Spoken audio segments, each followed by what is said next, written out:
We're jumping into a new series today called Parents These Days. And if you didn't know, our adults are doing a series called Kids These Days, where they're looking at identity and social media and all of these different factors about following Jesus and how to look at it through the lens of students. And here in a few weeks, some of our students, kids sitting in this room, are going to be on stage being interviewed by one of our pastors talking about how to navigate some of this stuff. And so we thought, man, what a better way to kick off this series than interview a parent. And so today it's kind of a unique morning. We're going to get to interview a friend of mine. His name is Joel. He's a board member here at Real Life. And you may hear that and go, what in the world is a board member? What do they do? That sounds very boring. And I don't know why you would bring him here. Let me tell you, Joel's an incredible, incredible dude. And being a board member is one of the most important things we can do here at Real Life. There are people who are behind the scenes that make ministry happen here that you never hear about. You don't hear their names. They don't receive any of the glory or the praise, but they are helping make decisions. They're helping pray. They're helping shepherd and guide and walk alongside the vision of helping people find and follow Jesus. And so here in a little bit, we're going to get to hear from him. I'm excited because he's an awesome dad. He's got 3 grown daughters who are incredibly gifted and talented. And so to get to hear his heart for students and for the church is going to be cool. So as we prepared for this sermon series, I began to think through this idea. A lot of you guys over the last couple of weeks filled out a survey, right? And we did these over a couple of weeks. There was like 5 questions a week. We pulled like 160 students. And out of those surveys, one of the things that I learned is that, and I already knew this, but I was reminded of it from your guys' responses, that our parents are constantly on us about something, right? I don't know about you, but when I was your age, I felt like my mom was constantly asking me to do something or telling me what I could or couldn't do. And it began to feel like she was always nagging me, right? And it was just always something. I couldn't get away from it. Get better grades. Don't do this. Don't go there. Don't hang out with that person. When are you going to be home? It was always something.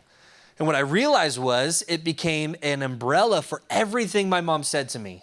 Because I just felt like she was always nagging me, that I stopped really hearing the positive things that my mom was trying to communicate to me as well, because it all just got lumped into the same category. My mom doesn't understand. She just doesn't get me, right? She just doesn't understand who I am, and she's just always on my tail over something, and I don't get it. Why can't she just give me some space? Why doesn't she trust me? And I saw that in your guys' responses.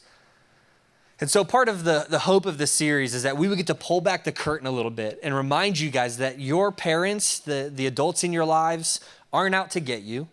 They're not always on your tail because they're the worst and they want you to fail in life and they want you to have no fun. But the reality is this, that your parents and us as adults, your leaders in this room, love you dearly. We care a whole lot about you guys. And we probably don't tell you guys enough just how valuable you are to the kingdom and to us. And I promise you, I hear your leaders talk about you guys when you're not around, and they brag about you guys like crazy.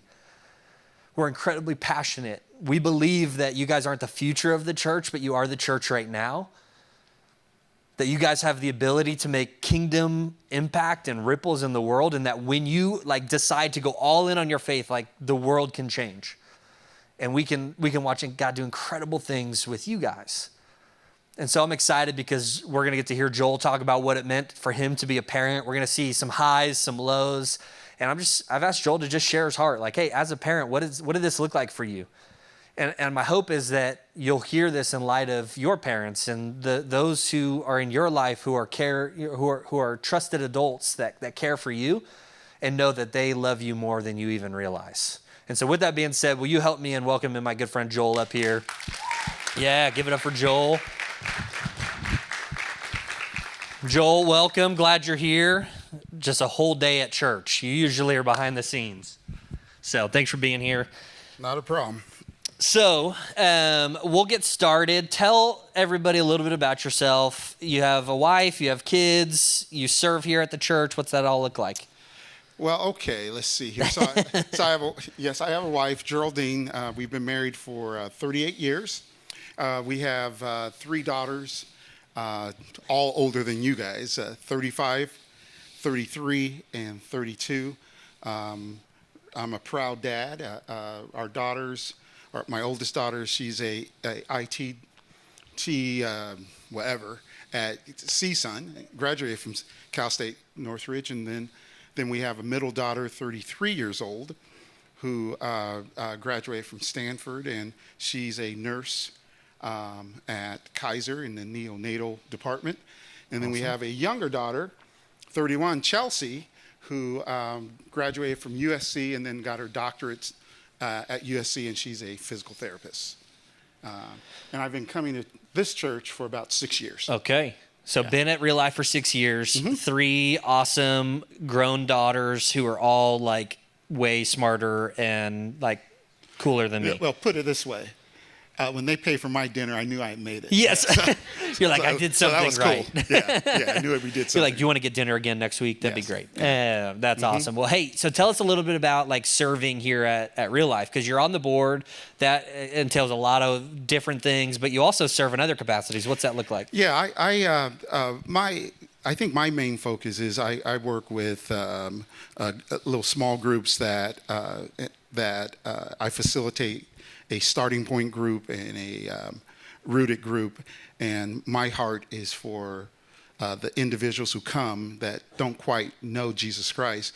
Unfortunately, a lot of them have never grown up in church, and they're just as adults trying to figure it out. So I try to help them figure it out. Yeah, that's so good. I think it's one of the reasons I think I've enjoyed our conversations, because you are on the front lines of doing church ministry, right? Like, you're not the guy who grew up in church and was like, yeah, I just kind of sit back and let everybody else do stuff. Like, you want to invest in people who are far from Jesus. Yeah. Well, when I was in high school, that's going back a long time.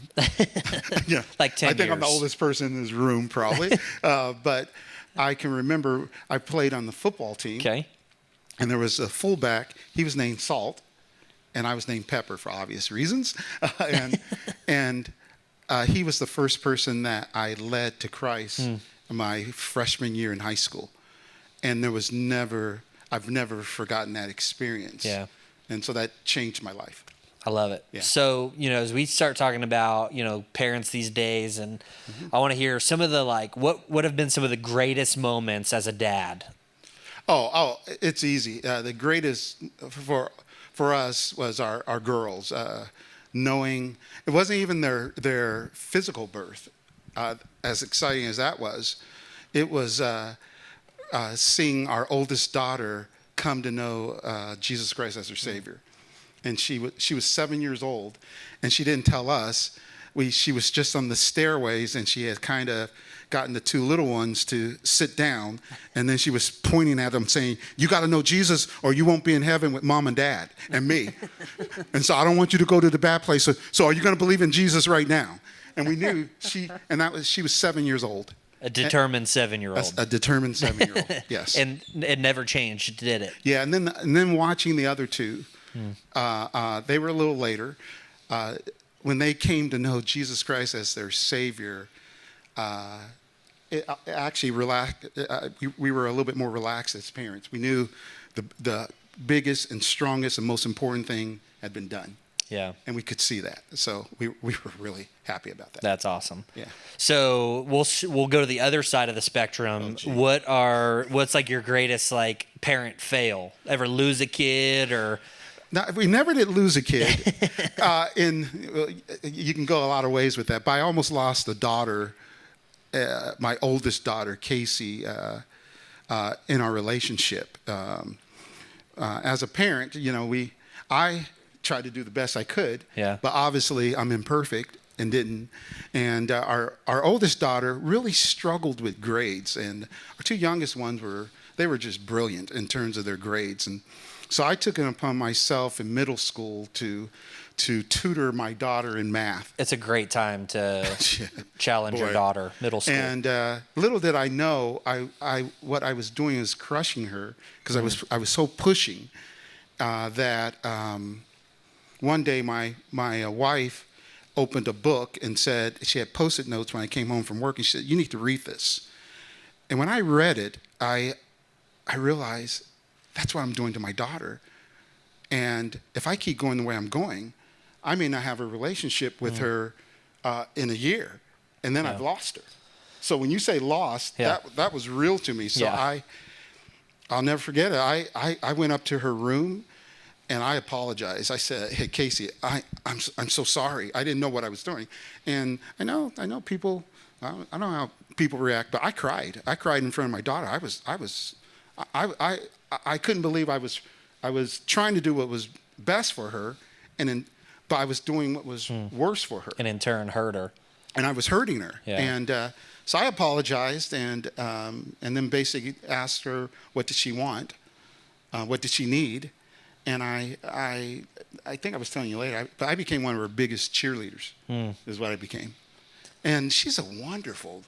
Yeah. Gosh, she's a wonderful, grown, independent adult. Yeah. Loves Christ woman today. Well, because you said in that conversation, right? Like you ended up asking her, like, what do you want to be? Yes. And then that ultimately fueled how you walked alongside her for the years to come. Yeah. And I was telling someone here, she was just lousy when it came to grades. Yeah. But it didn't matter as much because she was focused on what she wanted to become. And so we just helped her do that. She actually blossomed in college. It's awesome. That was my worst. Even now, it's emotional for me because I don't want to hurt my daughters. Yeah. Never. That was never the desire. Being a girl dad is a unique thing. It's hard. Sometimes my wife I would come home and I would see something and I was about to say something and my wife would go in the background. You No. don't say anything. Don't say anything. So I would go upstairs and wait for my wife to come up and say, okay, this is what they're going through. Yeah. Tread lightly. Yes. That's awesome. Yes. I am terrified of middle school. I have a 10-month-old daughter, and I've got a long time until she's in middle school, but I'm terrified. Like one day she will be a very sassy middle schooler, and she's going to say hurtful things to me, and I'm nervous. So I need to hear that because, we all know this, that like our parents are humans, right? And I think all of us in this room would say, I don't expect my parents to have it all figured out. But then I think we sometimes forget that our parents are human. Well, I tell you this. I don't know if your parents do it, or have told you, but I know for me, my girls could hurt me. And that's something that we were very honest with them. Every once in a while, they would say things that would make me cry, and so I would cry. I would cry, and they would say, "Dad, why are you crying?" I said, "Because that hurt." Yeah. And parents are not perfect. They love their kids to death, will do anything for them, but they don't always get it right. We just never always get it right. We're always learning. Yeah. And hey, I'm learning today still. So we were very honest with our children, with our emotions, and with sometimes things that they did that hurt us. Yeah. As well as wanting to know if we were hurting them, please talk to us. And I think it's so important, to communicate. I think growing up, I didn't have a whole lot of healthy understanding of what emotion was and could be. So it came out in extreme ways, right? Like I would have these outbursts of like, I'm really angry and I don't know what to do with it. So I'm going to scream and yell, or I'm going to pull away and I'm not going to talk to you. And I didn't know that there could be like a healthy medium in the middle, that we could like express like, I'm angry and I don't know what to do with this. And we can have a conversation about it and it'd be really healthy. And so I think even for you to like be able to identify with your daughter, I'm doing something and our relationship isn't getting better, it's getting worse. Yeah. Maybe I'm smothering her. I need to hit pause. And then for you to also identify like, hey, I messed up. I thought I was loving you and I was actually hurting you. I'm sorry. Yeah. Like that's a really important thing. I didn't have a whole lot of those experiences growing up, and I look back and me and my wife talk about this. Like we want to be able to have that for our daughter. I want to be able to admit to Frankie, like, man, I dropped the ball. And for you guys in the room, like I want you guys to know, like your parents, the adults in your lives who care about you deeply, they're not always going to get it right. And what I love about Joel's story is he's a prime example of going, I'm figuring it out as I go. And all of us are doing this, right? Like none of us have arrived. We're all in the same boat and we're all going, how do I show up for? I do it in my marriage. I do it in my friendships. Like I drop the ball all the time. I'll invite somebody to lunch and realize like, oh man, I miscommunicated and I'm so sorry. Like I have to reschedule and I feel terrible. And those are like little things. And then you put that under a magnifying glass of like raising kids that is like way more emotional, way harder, way more challenging. And it's just insane what comes out. So I love it. So like, what is like the one thing you really like, if you had to choose one thing of all of them, what's the one thing you really wanted your daughters to understand as kids? As it was easy because it was we wanted our daughters, we felt that if our daughters came to know Jesus apart from us somehow, that they would have a relationship with Jesus that was their own and not ours, that would drive everything the rest of their life. I was thinking, these are high school students, right? Yeah. I want to share a story real Yep. quick. I'll share a real quick story. I love it. Our two youngest daughters were premier soccer players. And so they went to a high school. We let them go to this high school in San Fernando that was known for winning championships. And so when they played, they won LA City championships 3 out of the 4 years they were there. But their freshman and sophomore year, we let them go to a party for the soccer team, the girls' soccer team, and we dropped them off and went home. And to be honest with you, we weren't concerned about them because we had seen kind of their faith. And so we figured, but then about when we got home, we get this call from our daughters. You need to come pick us up. And so I asked, well, what's going on? And they said, well, it's broken into everyone's smoking pot and everyone's drinking. And these are two things that we just don't want to do. And that's not the gist of the story. But what made, this is a proud dad moment. We said, oh yeah, we'll come get you. So we went and we went to pick them up. But by the time we went to pick them up, there were 5 other girls on that soccer team. And the reason why, see, I'm just a dad, and I cry. I'm sorry. My girls know this about me. When I'm proud of them, I cry. I was so proud that these other 5 girls saw my daughters as examples, and they wanted to be a lot like them. And so my 2 daughters said, hey, Dad, can we take the 5 girls and let's go home and we'll just do something at home? And a couple of those girls actually came to know Jesus Christ as their Savior through my daughters. Yeah. Not through me, through my daughters. And so if I could say one thing to you guys are at a stage in your life where a relationship with Jesus Christ is more appealing than you know to students out there that don't have what you have. And that's what I saw in my daughters. Yeah. So the one thing we wanted for our daughters, that I would want for you guys, is to know Jesus and experience this joy of influencing your high school students, your peers around you, your friends, for positive. This Christianity thing is not just a parent thing. Yeah. It's a personal thing. And that's what I saw with my daughters. And that's really what makes me most proud of my daughters. It's awesome. I think, man, just how important it is for you guys and for our junior hires as well. Like, you guys are at a pivotal time in your life where it's no longer about your parents' faith. Like, your parents are going to continue to fuel you. They're going to challenge you. Like, they're going to always be mom and dad, right? Like, there are probably moments where your daughters are like, Dad, leave me alone. Yep. Quit being dad. Yes. Like, that just doesn't ever go away. At 30, it doesn't go away. Yes. Believe me. My mom serves here in student ministry. She's behind the Start Here counter. And the reason she serves in student ministry is because I came back on staff here, and every Sunday she came here to check on me. I'm in my 30s, and every week my mom would come out of church and come in and be like, "Hey, how's everything going this morning? I just want to come and see you. Is everything going okay?" I'm like, "Mom, I'm good. Like, what do you need?" She's like, "I just wanted to see you and check on you and make sure you had everything you need." I'm like, "Okay, so hey, if you come here again next week, you're going to start serving in student ministry because you don't need to check on me." And she's like, "Okay." And then she kept coming. So I gave her a job, and now she has a reason to be here. It doesn't ever stop, I promise.